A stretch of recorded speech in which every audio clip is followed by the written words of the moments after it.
আসসালামু আলাইকুম। আমি মোহাম্মদ মেহেদী হাসান মিঠু, ৩৬তম বিসিএস সাধারণ শিক্ষা ক্যাডারে রয়েছি। আজকে আমি আলোচনা করব যে প্রতিযোগিতামূলক পরীক্ষার হলে একজন শিক্ষার্থীর ভালো করতে হলে কি কি করণীয়।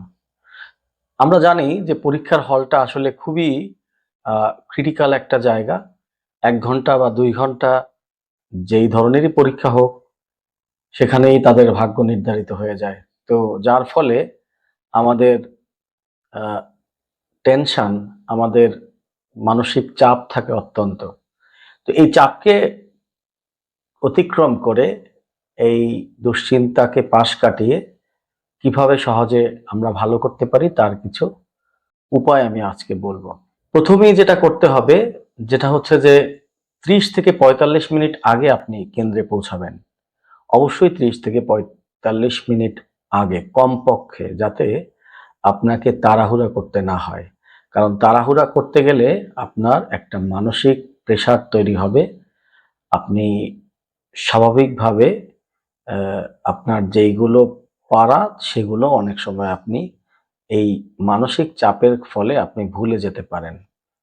তাড়াহুড়ো না করে আপনি অবশ্যই আগে কেন্দ্রে পৌঁছাবেন। এরপরে হচ্ছে আপনি মূল পরীক্ষা শুরু হওয়ার আগেই আপনার রেজিস্ট্রেশন নাম্বার, রোল নাম্বার ইত্যাদি মূল যে খাতা দিবে সেখানে আপনি ফিল আপ করে ফেলবেন, যে এক্সট্রা টাইমটা আপনার তারা দিবে মূল পরীক্ষার আগে, তার মধ্যেই খুব দ্রুততম সময়ে আপনি নাম, রোল ইত্যাদি যতগুলো আপনার উপরের অংশে লেখা যায় সেগুলো আপনি লিখে ফেলবেন। আচ্ছা, এরপরে যখন আপনাকে কোশ্চেন পেপার দিবে, কোশ্চেন পেপার দিলে আপনি প্রথমেই যে কাজটা করবেন, আপনি কোনো কিছু চিন্তা না করে পুরো কোশ্চেন না দেখে আপনি কি প্রথম থেকে আপনি যেগুলো পারেন শুধু সেগুলোতে একটু দাগ অথবা একটা ফোঁটা পাশে, সংখ্যার পাশে অথবা একটু দাগ দিয়ে আপনি প্রথমে দাগিয়ে যাবেন যে আপনি কতগুলো পারেন এভাবে। এবং এখানে ম্যাথটাকে স্কিপ করবেন, ম্যাথকে আপনি ওভারলুক করবেন, দেখবেন না। তো এভাবে আপনি দেখলেন ১০০ প্রশ্ন আছে, আপনি দেখলেন ৬০টা প্রশ্ন পারেন। তো এই ৬০টা প্রশ্ন আপনি সাথে আপনি ওএমআর শিটে আপনি তুলে ফেলবেন। এরপরে আপনি যখন দেখবেন যে আপনার হাতে সময় আছে এবং এখন আপনি যে কাজটা করবেন, আপনি ম্যাথে ফোকাস করে আপনি ম্যাথে যতটুকু পারেন, ম্যাথের যেই প্রশ্নগুলো আপনি শুধু সেইগুলো পড়বেন। আপনি এখানে প্র্যাকটিস করার চেষ্টা করবেন না বা নিজে চেষ্টা করে মিলানোর, ওইখানে এক্সপেরিমেন্ট করার জায়গা না। পরীক্ষা খুবই কম্পিটিটিভ, খুবই ভ্যালুয়েবল। আপনি যদি ১ মিনিটও লস করেন এখানে, এই ১ মিনিটে আপনি অনেক পিছনে চলে যাবেন। সো আপনার যেটা পারা আছে ম্যাথ, আপনি শুধু সেই ধরনের ম্যাথেই হাত দেন এবং সেগুলো করে আপনি ওখানে কমপ্লিট করেন। এই ম্যাথ করার পরে আপনি এরপরে দেখলেন যে আপনার ৭০টা হয়েছে ধরেন, বা যে কয়টাই হোক, তারপরে আপনার যেই সময়টা থাকবে আপনি সেই সময়টাতে আপনি দাগ দেওয়া বাদে আপনি ইতিমধ্যে যেই কোশ্চেনগুলো ওএমআর এ তুলে ফেলছেন সেগুলোতে পাশে দাগ দেয়া আছে।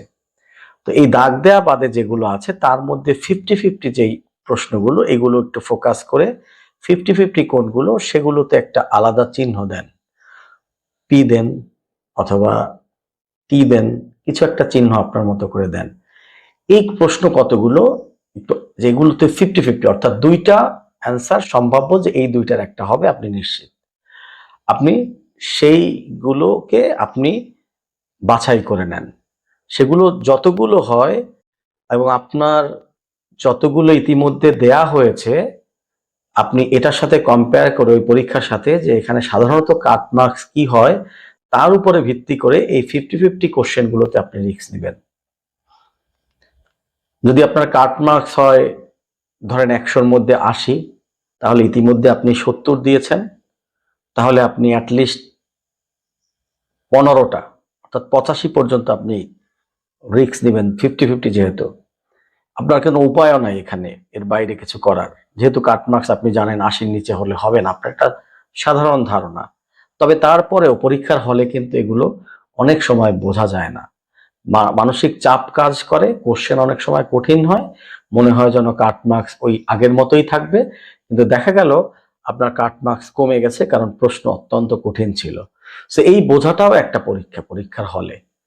সো যাই হোক, আপনি এরপরে ওই 50-50 যেগুলো আছে সেখান থেকে আপনার প্রয়োজন অনুযায়ী আপনি যতগুলো দাগানো দরকার আপনি 50-50 মধ্যে দাগাবেন, এবং প্রয়োজনে কিছু ছেড়েও দিবেন যদি মনে করেন যে রিস্ক হয়ে যেতে পারে, ছেড়ে দিবেন। আর কোনোভাবেই 3টা বা 4টার মধ্যে কনফিউশন এ ধরনের প্রশ্নে, প্রতিযোগিতামূলক প্রশ্নে হাতই দিবেন না, কারণ এটা আপনাকে মাইনাস মার্কিং করে আপনাকে পুরো সিনারিও থেকে আউট করে দেবে, পুরো রেজাল্ট শিট থেকে আপনাকে আউট করে দেবে।